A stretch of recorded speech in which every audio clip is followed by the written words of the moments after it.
It's quite an undertaking to decide you're going to dismantle your old office, completely strip it out, put in something completely different, and you're never quite sure what it's going to be like. But on day one, when the lift doors opened and we saw what was there, we were absolutely blown away by it. Although it was quite a large volume of people, being 258 staff members, I didn't want anyone to feel that they were in a call centre. I didn't want them to feel that they were a number in an organisation. There were 16 meeting rooms, which was quite a lot. They really wanted each meeting room to have a different identity. And I had to try and do it in a way that it didn't feel like I was doing some sort of like furniture lighting showroom, but it was something a bit more personalised to them.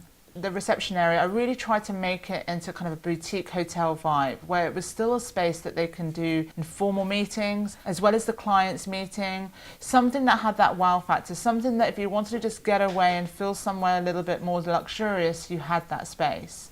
But then you had other areas like the canteen, which was just a bit softer, a bit more homely, a bit more comfortable. You can just sit and have a chat about your weekend. One of the breakout areas that I personally really kind of loved, where there's like moss on the walls and there's a nice little bench, and it's somewhere just to kind of like zone out and just get away from the hustle and bustle, and it just feels a lot more relaxed. Something I really pushed on as well was the quiet rooms. Now, although it wasn't specifically asked, I just felt that as such a high volume of people, that they sometimes needed that focused working area. The things we were looking for really were something which is going to have an impact both on the people who work here and on the people who visit and the people who come and see us, a bit of a statement about the organisation. We wanted to have something which was going to stand the test of time, so that in several years it will still look as good as it does now. So we wanted something which wasn't going to go out of fashion. My relationship with the client was really good, and the importance of the interaction was very, very key. A good project comes from the trust between the client and the designer.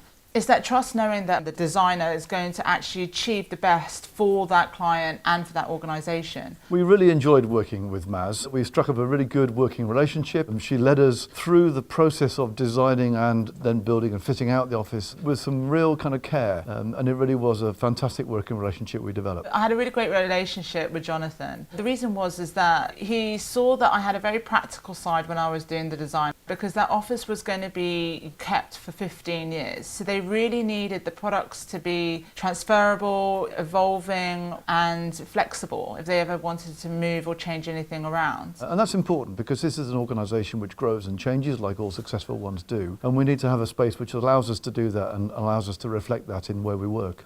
I think where people work is really important for the way in which they work. Our business is about providing great places for people to live, and I think the start point of that is providing a great place for people to work.